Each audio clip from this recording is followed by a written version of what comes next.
and Mexico both signaling they want to discuss trade with the United States. That's as the trade battle between the U.S. and China heats up, and President Trump now threatening to slap tariffs on Mexico unless it cracks down on illegal immigration. We bring in Scott Shelley. He's the principal, the Cow Guy Group at TJM, and Riley Walters, the policy analyst for Asia economy and technology at the Heritage Foundation. Gentlemen, good morning.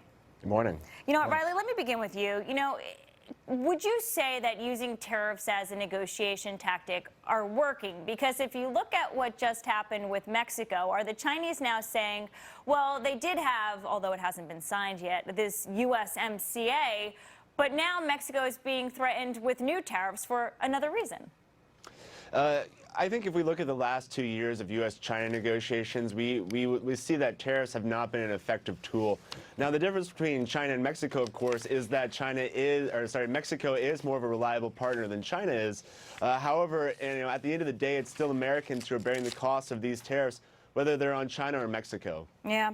Scott, many companies, GoPro would be one of them, said everything going on with China, let's move our operations to Mexico.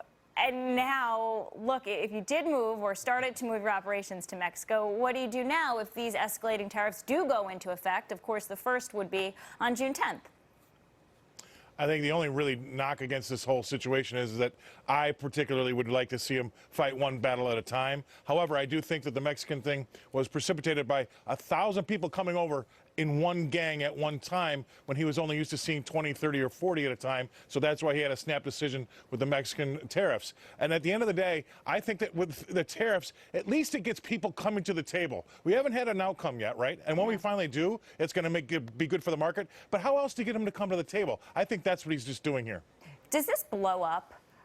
These tariffs basically to solve the immigration problem, Riley. Does this blow up the USMCA? And I'm saying that because the senators from Iowa, both Ernst and Grassley, say this is a bad idea. Grassley actually wants to put a fee instead on remittances that Mexicans send back home when they are here in the U.S. Well, the tariffs certainly don't make it any easier to get through Congress. I mean, it already was going to go through Congress or have difficulty getting through Congress to begin with. And now we have this additional cost that, the constituencies, the representatives in Congress are going to have to explain to their folks back home about why they should or shouldn't pass this bill. So certainly it makes it a lot harder, and even the Mexican government, it makes it hard for them to get it through their legislature as well. Yeah, and Scott, Senators Ernst and Grassley are Republicans, and that's what they had to say about what President Trump is doing. Do you see any more backlash? Well, there's going to be a little bit of backlash because it's a frustrating situation all around, right? I mean, a lot of the blame can be put back on us as well because our own Congress couldn't get something done. I'm not sure that you would say he's using tariffs to slap a problem that's coming with immigration, but we have an immigration problem that's not being solved, and if he can force Mexico to do something about it with tariffs, then, have at it. But right now, at least we're getting a dialogue going to get something done. And they are sending a delegation right here to the U.S. to talk. Scott, Riley, thank you very much. Thank you. Thank you.